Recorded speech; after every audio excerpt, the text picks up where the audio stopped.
ये वक्फ बिल जो पास हुआ है, मैंने पहले भी कहा आपसे कि वक्फ बिल में ऐसा कुछ भी नहीं है कि मुसलमान को उस पर कोई ज़द आए। मुसलमान के पास पहले भी ये प्रॉपर्टी नहीं थी, आज भी नहीं है। और जहाँ तक गरीब मुसलमानों की बात है, गरीब मुसलमान का उन प्रॉपर्टियों तक पहुँचना पहले भी मुश्किल था। कल तक वक्फ बोर्ड संशोधन विधेयक का विरोध कर रहे अखिल भारतीय इमाम एसोसिएशन के अध्यक्ष मौलाना साजिद रशीदी के सुर अब बदल गए हैं। अब वे वक्फ बोर्ड संशोधन विधेयक का समर्थन कर रहे हैं। उन्होंने न केवल इस विधेयक का समर्थन किया है, बल्कि इस विधेयक का विरोध करने वालों को भी उन्होंने आड़े हाथों लिया है। साजिद रशीदी का वक्फ बोर्ड विधेयक का समर्थन करने से सियासी हलचल मच गई है। वक्फ बोर्ड संशोधन विधेयक के समर्थन में साजिद रशीदी ने क्या कहा है, पहले ये सुन लीजिए। ये वक्फ बिल जो पास हुआ है, मैंने पहले भी कहा आपसे कि वक्फ बिल में ऐसा कुछ भी नहीं है कि मुसलमान को उस पर कोई ज़द आए। मुसलमान के पास पहले भी ये प्रॉपर्टी नहीं थी, आज भी नहीं है। और जहाँ तक गरीब मुसलमानों की बात है, गरीब मुसलमान का उन प्रॉपर्टियों तक पहुँचना पहले भी मुश्किल था। आज अगर सरकार अपने हिसाब से कुछ चाहेगी, स्कॉलरशिप है, बच्चों की फ़ीस है, या स्कूल में कहीं जो है मुसलमानों को कुछ थोड़ा बहुत आरक्षण देने वाली बात है, अगर इस तरह की कोई नीति सरकार लेकर आएगी तो हो सकता है गरीब बच्चों को कोई भला हो जाए। या पहले जैसे बेवाओं को पेंशन मिलती थी, वो उस तरीके का कुछ हो जाए तो ये अच्छी बात है, होना चाहिए। क्योंकि गरीब मुसलमान तक कुछ नहीं पहुँचता।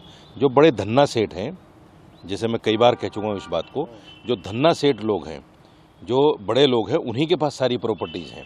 मैं तो सरकार से एक आग्रह ये भी करना चाहता हूँ कि सबसे पहले ये जो मुसलमानों के ठेकेदार बने फिर रहे हैं और अपने आप को मुसलमान का भी, धर्म का भी ठेकेदार मानते हैं और चाहते हैं कि भाई ये हमारी आवाज़ पे तमाम मुसलमान इकट्ठा हो जाए, चल जाए और कहीं हम जो चाहें, जैसा चाहें मुसलमानों को वैसा चलाएं, इन लोगों की क्लास पहले ली जाए और इनकी प्रॉपर्टियों की जाँच की जाए।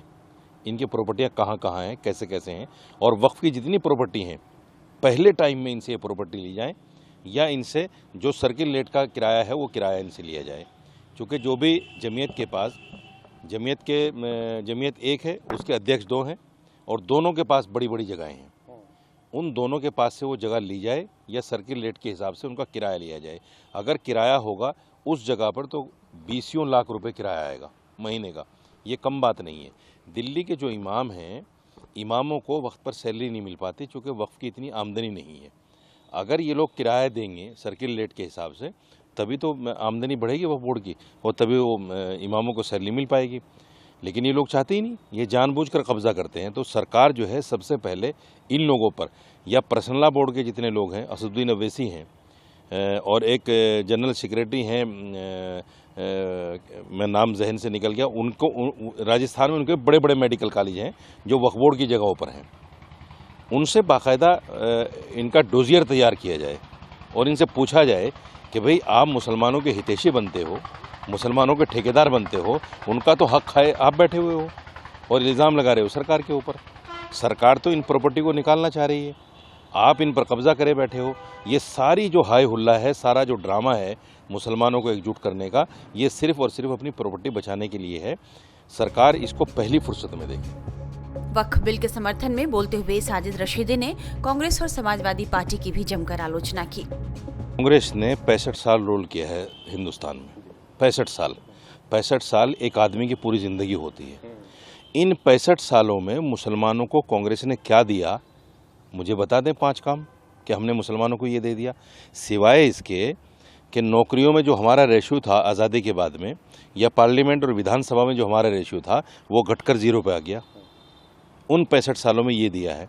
और उसके बाद में सोने पे सुहागा ये कि एक सच्चर कमेटी की रिपोर्ट आई और सच्चर कमीशन ने कहा कि मुसलमान जो है दलित से बदतर ज़िंदगी जी रहा है। यानी जो थोड़ा बहुत कॉन्फिडेंस हमारे अंदर था एज ए हिंदुस्तानी नागरिक, आपने उस कॉन्फिडेंस को डाउन करने की बात की है कि हम दलित से बदतर ज़िंदगी जी रहे हैं। फिर आपने उन सिफारिशात को लागू क्यों नहीं किया? आपकी तो सरकार रही, सच्चर कमेटी की रिपोर्ट तो बहुत पहले आ चुकी थी, उसके बाद भी आपकी 10 या 15 साल सरकार रही, आपने उसको लागू नहीं किया, मुसलमानों को कुछ नहीं दिया। बस इनको ले दे के इन्होंने मुसलमानों को चोर, बदमाश, लुटेरा, डाकू ये बनाया है और उनसे कहते रहे अरे हम हैं, आप करते रहो। हम हैं, आप करते रहो। अब आप देखिए आज की जो पोजीशन है और आज से 15 साल पहले जो पोजीशन थी उसमें बहुत सुधार आया है, क्योंकि मुसलमान, देखिए मुसलमान डरा है बीजेपी से और सरकार से, इसमें कोई दो राय नहीं है, लेकिन उस डर का जो नतीजा निकला है वो बहुत अच्छा रिजल्ट है। वो रिजल्ट ये है कि जितने मुसलमान बच्चे गलत लाइन पे थे, चोरी में, बदमाशी में, डकैती में, नशाखोरी में या नशा बेचने में, वो सारे के सारे सही लाइन पे आ गए। जहां मुसलमान था पहले 80% इन कामों में, आज हिंदू आ गया 80% और मुसलमान रह गया 10% 20%। तो हमें तो खुश होना चाहिए कि मुसलमान जो है इस सरकार की वजह से वो बच्चे जो है सही लाइन पे आ गए। रास्ते लूटते थे पहले, आपने भी देखा होगा, आप तो सहारनपुर के हैं, जगह जगह गांव देहात में जब जाते थे तो रास्ते लूटते थे, कहीं भी किसी भी जगह। आज आप पूरी रात घूमिए और करोड़ों रुपए लेके घूमिए, करोड़ों का सोना पहन के घूमिए, कोई आपको टच करने वाला नहीं है, कोई आपको पूछने वाला नहीं है। हैरानी की बात है कि आज बिल का समर्थन कर रहे साजिद रशीदी पिछले साल अगस्त में वक्फ बोर्ड संशोधन विधेयक को लाने की आहट के बीच इस पर भड़के हुए थे और उन्होंने विवादित बयान दिया था। 2 अगस्त 2024 की शाम कैबिनेट ने जब वक्फ अधिनियम में करीब 40 संशोधनों को मंजूरी दी थी तो उन्होंने क्या कहा था, ये भी सुन लीजिए। सबसे पहले वक्फ है क्या चीज? वक्फ ये है कि जो हमारे पुरखे थे उन्होंने मरने से पहले अपनी जायदाद की वसीयत ये कर दी कि भाई ये मेरी वसीयत मुसलमान गरीबों में, यतीमों में, बेवाओं में और स्कॉलरशिप वगैरह में इसको खर्च किया जाए। उसके लिए गवर्नमेंट की तरफ से वक्फ बोर्ड कॉन्स्टिट्यूट हुआ संवैधानिक रूप से और हर स्टेट में वो वक्फ बोर्ड उसको गवर्निंग करता है, वो वक्फ बोर्ड उसको चलाता है। वक्फ बोर्ड के अंडर में वो प्रॉपर्टीज हैं जो सरकार से गजट शुदा है, सरकार से बाकायदा मान्यता प्राप्त है, सरकार के गजट में मौजूद है 1970 के।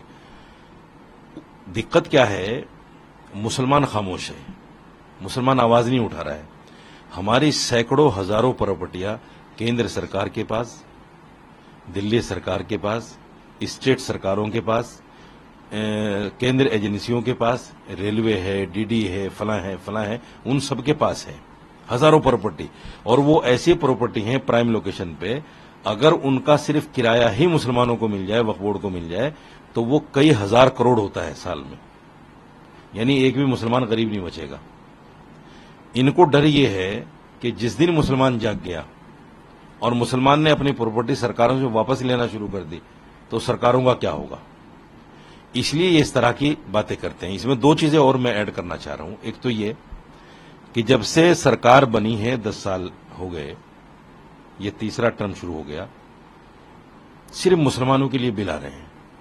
ट्रिपल तलाक बिल, कभी राम मंदिर के ऊपर बात, कभी मथुरा मस्जिद के ऊपर बात, कभी ज्ञानवापी के ऊपर बात, कभी 370 पे बात। कभी इस सरकार ने महंगाई पर बात नहीं की।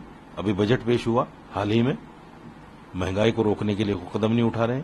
लोगों के रोजगार इन्होंने छीन लिए, रोजगार पर कोई बात नहीं होती।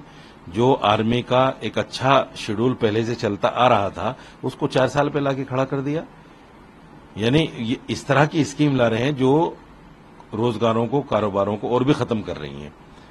दूसरी बात, जिन हिंदुओं ने इनको भर भर के वोट दिया है, मेरा एक बहुत बड़ा सवाल हिंदुओं से भी है और सरकार से भी है। आपने पिछले 10 सालों में उन हिंदुओं के लिए आप कौन सा बिल लेकर आए? ऐसा आपने क्या कर दिया उन हिंदुओं के लिए जिससे हिंदू आपको वोट दे या आगे भी देता रहे? मेरे हिंदू भाइयों को भी इस पर सोचना चाहिए। चौथी और आखिरी बात यह है, मैं मुसलमानों से अपील करना चाहता हूं कि देखिए, अगर आप किसानों की तरह जागेंगे नहीं, किसानों की तरह आप सड़कों पर नहीं आएंगे, संवैधानिक तरीके से बगैर किसी को नुकसान पहुंचाए, जब तक आप सड़कों पे नहीं आएंगे, ये सरकार बाज आने वाली नहीं है। हालांकि उनके इस बयान के बाद न जाने ऐसा क्या हुआ कि साजिद रशीदी ने न केवल इस साल फरवरी में हुए दिल्ली विधानसभा चुनाव में बीजेपी को वोट किया, बल्कि यह तक कहा कि मैंने मुसलमानों के मन से डर निकालने के लिए ही बीजेपी को वोट दिया है। अगर दिल्ली में बीजेपी की सरकार बनती है तो मैं मुसलमानों को दिखाऊंगा कि मुसलमानों के कौन से अधिकार छीने गए हैं। दिल्ली में बीजेपी को वोट देकर उन्होंने तब भी सबको चौंका दिया था और अब साजिद रशीदी ने वक्फ बोर्ड संशोधन विधेयक का समर्थन किया है। इस बात से अन्य मुस्लिम संगठन काफी हैरान हैं।